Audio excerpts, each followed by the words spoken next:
আসসালামু আলাইকুম এভরিওয়ান, আমার চ্যানেলে আপনাদের সবাইকে স্বাগতম। আজকে আমি একটা ডিমের রেসিপি করে আপনাদের দেখাবো। আশা করি সবারই ভালো লাগবে। আর নতুনদের জন্য তো এটা একটা পারফেক্ট রান্না। চলুন শুরু করা যাক।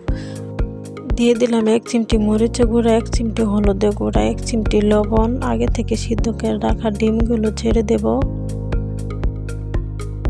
যতক্ষণ পর্যন্ত সুন্দর কালার না আসে ততক্ষণ পর্যন্ত আমি ভাজতেই থাকবো। আর ডিমের যদি সুন্দর কালার না আসে খেতে আরো ভালো লাগে। এই তো আমার ডিমে সুন্দর একটা কালার চলে এসেছে। এখন আমি নামিয়ে নেব। ডিম ভেজে রাখা তেলে আমি বাকি রান্নাটুকু করব।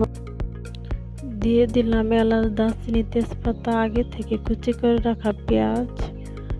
এখন আমি ভালো করে নেড়ে নেব।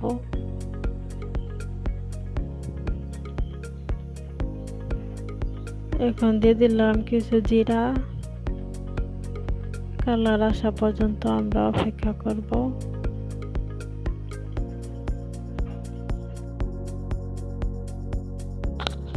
এক চামচ মরিচের গুঁড়া, হাফ চামচ হলুদের গুঁড়া, দিয়ে দেব স্বাদ মতো লবণ। আগে থেকে রসুন আর জিরা পেস্ট করে রেখেছিলাম সেগুলো দিয়ে দেব। দিয়ে দিলাম 1 চামচ আদা বাটা। এখন মশলাগুলো ভালো করে ভেজে নেব যাতে মশলার গায়ে কোনো কাঁচা কাঁচা গন্ধ না থাকে।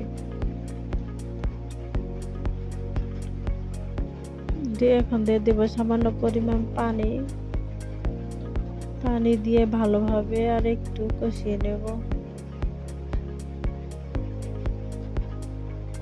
তারপর আমি আগে থেকে সিদ্ধ করে রাখা আলুগুলো ছেড়ে দেব। আলুগুলো ভালো করে মশলার সাথে মিশাতে হবে।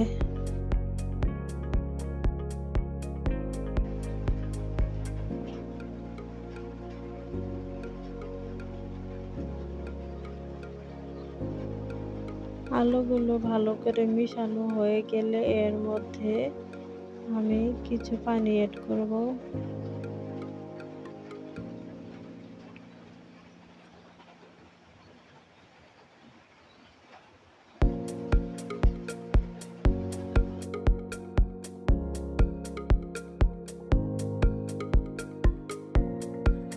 এখন এর মধ্যে আমি ভেজে রাখা ডিমগুলো দিয়ে দিলাম।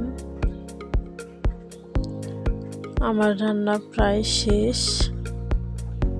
যারা রান্না করতে পারেন না, খুব সহজেই এইভাবে আপনারা ডিম রান্না করতে পারবেন। এইভাবে রান্না করে আপনারা গরম ভাত বা রুটির সাথে পরিবেশন করতে পারেন। আশা করি সবারই ভালো লাগবে।